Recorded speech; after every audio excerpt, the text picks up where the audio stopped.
राज्यसभा में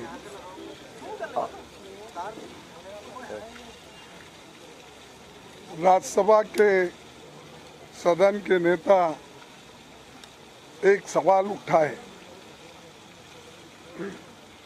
और वो जो सवाल उन्होंने उठाया था हमारे सदन को कोई संबंध नहीं था, क्योंकि डेमोक्रेसी के बारे में जो राहुल जी ने वहाँ के कॉलेजों में और सेमिनार में कहा था, उस बात को उन्होंने राज्यसभा में उठाया।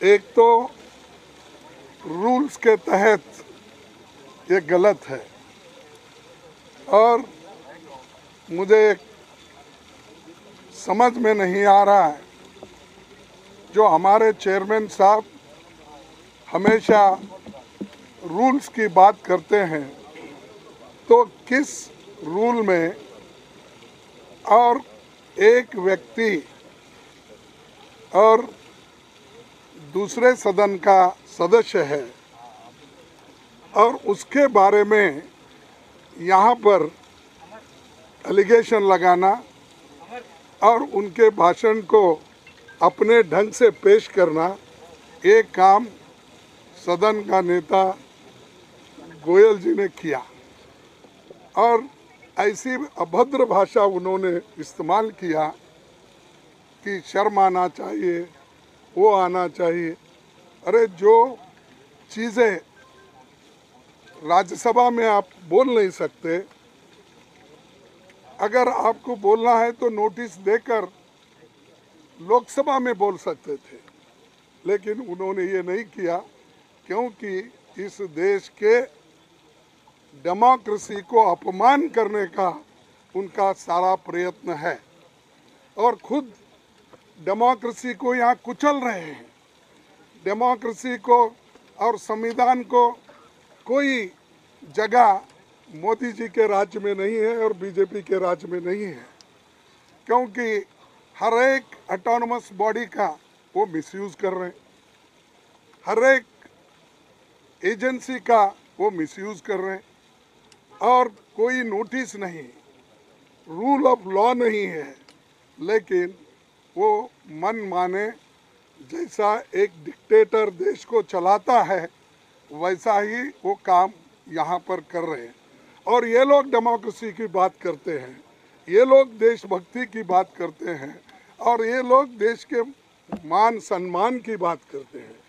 तो मैं पूछना चाहता हूँ मोदी साहब, मैं आपको 4 उदाहरण देता हूँ, ऐसे तो बहुत है। आपने जो चाइना गया, शंघाई में क्या कहा, मैं यही शब्द आपके सामने रखूंगा ताकि मोड़ तोड़ के बोल रहे हैं ऐसा नहीं होना, कि earlier you felt ashamed of being born in India, now you feel proud to represent the country. Indians abroad had all hoped for a change in the government last year. ये किसने कहा? मोदी जी ने कहा, प्रधानमंत्री ने कहा। और प्रधानमंत्री ये कहते हैं देश की मर्यादा चले गई, अगर डेमोक्रेसी और कॉन्स्टिट्यूशन पे अगर बात करते हैं किसी कॉलेज में, किसी सेमिनार में, तो आप उनको टोकते हैं और हम देशद्रोही बनते हैं। ये देशभक्त वहाँ जाकर ये बात उन्होंने कही। फिर उसके बाद साउथ कोरिया में उन्होंने क्या कहा? साउथ कोरिया में भी यही कहा, earlier people would lament, they would ask what sin they have committed to have been born in India. A businessman wanted to leave the country for better opportunities abroad. But these people are now saying that they will come back, even if their incomes are lower than in other. यानी 70 साल में जो कुछ इस देश में हुआ, या जो इंडस्ट्रियलिस्ट बढ़े, जो इन्वेस्टमेंट हुआ, उसकी उन्होंने ऐसा कंडम किया कि उस वक्त के बिजनेसमैन बेकार थे उस वक्त के लोग बेकार थे, उस वक्त के लोगों को कोई इज्जत नहीं थी, सिर्फ इन्होंने आने के बाद ही इज्जत बढ़ा दी, ये उन्होंने इसमें कहा। फिर उन्होंने और एक बात कही कनाडा में, उन्होंने वहाँ क्या कहा, देखिए उन्होंने ये कहा कि जिनको गंदगी करनी थी वो गंदगी करके चले गए, पर हम सफाई करेंगे। और दूसरी बात भी कहे, मैं ज़्यादा नहीं कुछ बोल, अरे गंदगी तो आप कर रहे हैं, डेमोक्रेसी को आप डिस्ट्रॉय कर रहे हैं, संविधान के धज्जे उड़ा दे रहे हैं, और सब एजेंसी को हाथ में लेके हर अपोजिशन पार्टी को दबाने का, कुचलने का, सप्रेस करने की बात आप कर रहे हैं। और ये ऐसा है, चोर उल्टा कोतवाल को डांटे, हाँ, उल्टा चोर कोतवाल को डांटे, ये ऐसे हैं, खुद तो डेमोक्रेसी को ख़त्म कर रहे हैं और डेमोक्रेसी को बचाने के लोग हैं वो। तो ये कहावत भी है और सबको मालूम भी है। और एक बात, जो यूएई में गए, वह यूएई में मोदी जी क्या बोले, देखो पहले की गवर्नमेंट लेथार्जी थी और वो काम नहीं कर सके, तो हम और प्रायोरिटी बेसिस पे, यानी और भी बहुत से हैं जो अभी परसों कल कर्नाटक में कुछ दूसरे जगह में, जो इंसान, जो व्यक्ति इस देश का प्रथम नागरिक है या प्राइम मिनिस्टर है, अगर वो जाके बाहर ये सब बातें बोल सकते हैं, अगर राहुल जी जाकर वहाँ पर सेमिनार में, डिबेट में अगर बात कहे तो अपराध हो जाता है।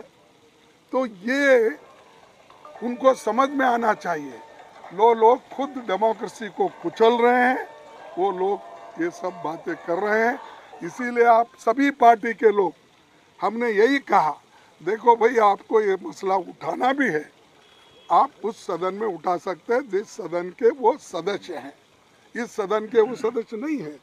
तो इसीलिए हम आपके सामने ये बात कहने के लिए सभी पार्टी के नेता, 16-17 पार्टी के नेता लोग आए हैं।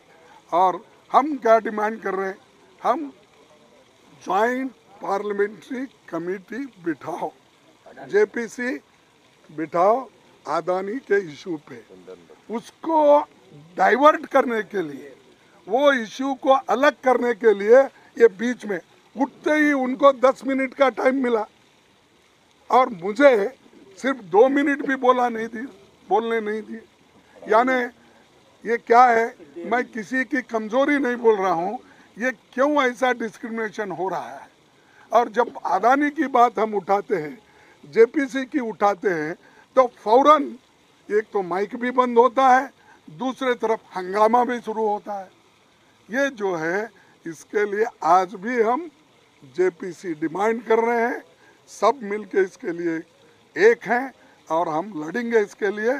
उनको क्या करना है, कैसा, वो तो छुपा लेने की बात कर रहे हैं, डिफेंड करने की बात कर रहे हैं, कर लेने दो, लेकिन हम छोड़ेंगे नहीं उनका पीछा। हम जैसा कुछ है ना, बेताल कैसा, हाँ विक्रम बेताल, हाँ विक्रम बेताल के जैसा हम पीछा लगेंगे, इसको